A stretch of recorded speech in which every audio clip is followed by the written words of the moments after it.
Hey everyone, welcome back to another video. If you are logging your Spotify account, error is pop up Spotify error code account 103.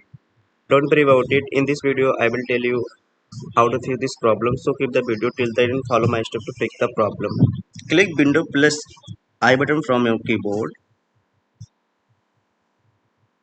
Now go to the network and internet and click here proxy and check the automatic detection settings should be off and setup is off and manual proxy setup should be off.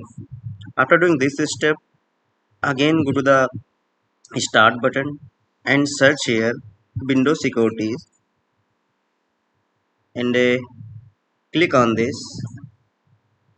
Now go to the firewall network protection and check the private network is on. If it is on, then disable it, and only network is active, disable it. After doing this step, check the problem. If it persists, then try next.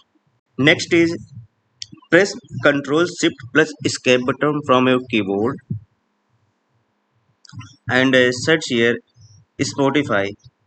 After searching Spotify, right click on it and end the. After closing this, restart your Spotify app and check the problem. If it persists, then try next. Next is go to the browser and click on the three dotted button and then setting and go to the privacy and security and click on data and browsing, select all time and delete the all data. After doing this step, check the problem. So by this way you can fix the problem. I hope this video is for you. If you like this video, click on the like button and subscribe here to channel and share with friends. Thanks for watching. See you in the next video.